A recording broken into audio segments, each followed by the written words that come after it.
बिस्मिल्लाहिर्रहमानिर्रहीम। हज़रत हसन बसरी रहमतुल्लाह अलैह का ज़माना था।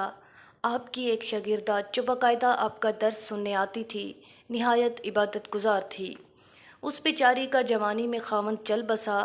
उसने दिल में सोचा, एक बेटा है, अगर मैं दूसरा निकाह कर लूँगी तो मुझे दूसरा ख़ावंद तो मिल जाएगा, लेकिन मेरे बच्चे की ज़िंदगी बर्बाद हो जाएगी।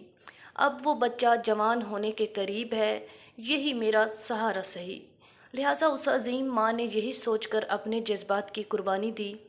वो माँ घर में बच्चे का पूरा ख्याल रखती, लेकिन जब वो बच्चा घर से बाहर निकल जाता तो माँ से निगरानी ना हो पाती। अब उस बच्चे के पास माल की कमी ना थी, उठती हुई जवानी भी थी। ये जवानी दीवानी मस्तानी हो जाती है। चुनाचे वो बच्चा बुरी सोहबत में गिरफ्तार हो गया, शबाब और शराब के कामों में मसरूफ़ हो गया। माँ बराबर समझाती, लेकिन बच्चे पर कुछ असर न होता। चिकना घड़ा बन गया। वो इसको हज़रत हसन बसरी के पास लेकर आती। हज़रत भी उसको कई कई घंटों समझाते, लेकिन उस बच्चे का नेकी की तरफ रुझान ही नहीं था। हज़रत के दिल में भी ये बात आई कि शायद इसका दिल पत्थर बन गया है, मुहर लग गई है। बहरहाल माँ तो माँ होती है। माँ उसे प्यार से समझाती रही, मेरे बेटे नेक बन जाओ, तुम्हारी ज़िंदगी अच्छी हो जाएगी। कई साल बुरे कामों में लगकर उसने अपनी दौलत के साथ अपनी सेहत भी तबाह कर ली और उसके जिस्म में लाइलाज बीमारियां पैदा हो गईं। मामला यहाँ तक आ पहुँचा कि उठने की भी सकत न रही और बिस्तर पर पड़ गया। अब उसको आखिरत का सफ़र सामने नज़र आने लगा। माँ ने फिर समझाया, बेटा तूने अपनी ज़िंदगी तो ख़राब कर ली, अब आखिरत बना ले और तौबा कर ले। अल्लाह बड़ा गफूर रहीम है, वो तुम्हारे गुनाह माफ़ कर देगा। जब माँ ने समझाया, उसके दिल पर कुछ असर हुआ। कहने लगा, माँ मैं कैसे तौबा करूँ, मैंने बहुत बड़े बड़े गुनाह किए हैं। माँ ने कहा, बेटा हज़रत से पूछ लेते हैं। बेटे ने कहा, माँ अगर मैं फ़ौत हो जाऊँ तो मेरा जनाजा हज़रत हसन बसरी रहमतुल्लाह अलैह पढ़ाएं। माँ हज़रत के पास गईं। हज़रत खाने से फारिग हुए थे और थके हुए थे और दर्स भी देना था, इसलिए कलूला के लिए लेटना चाहते थे। माँ ने दरवाज़ा खटखटाया, पूछा कौन? अर्ज़ किया, हज़रत मैं आपकी शागिर्दा हूँ, मेरा बच्चा अब आखिरी हालत में है, वो तौबा करना चाहता है, लिहाजा आप घर तशरीफ़ ले चलें। हज़रत ने सोचा, ये फिर धोखा दे रही है और मेरा वक्त ज़ाया करेगी और अपना भी करेगी। सालों गुजर गए, अब तक कोई बात असर न कर सकी, अब क्या करेगी?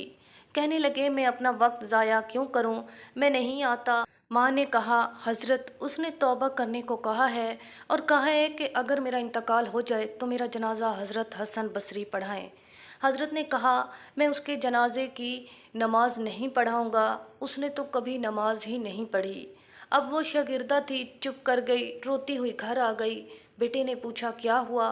माँ ने कहा, एक तरफ तेरी हालत, दूसरी तरफ हज़रत ने इनकार कर दिया। अब ये बात बच्चे ने सुनी तो उसके दिल पर चोट लगी और कहा, माँ मेरी एक वसीयत सुन लीजिए। माँ ने पूछा, बेटा वो क्या?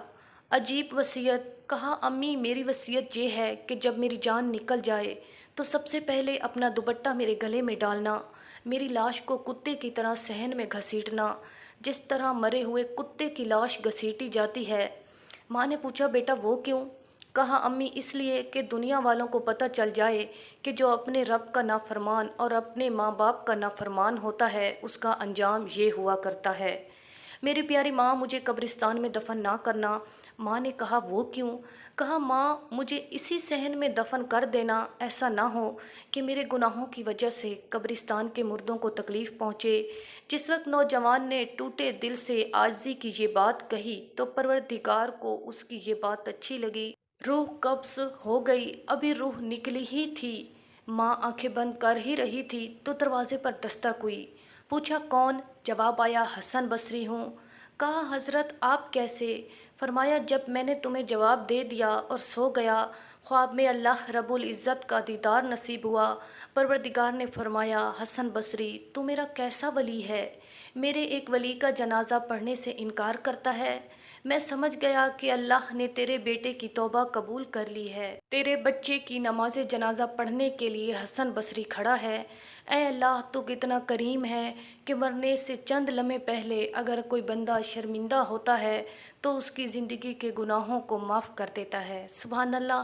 ناظرین، مزید ایسی ویڈیوز کو جاننے کے لیے ہمارے چینل کو ضرور سبسکرائب کریں، ویڈیو کو لائک کریں اور شیئر کریں۔ شکریہ۔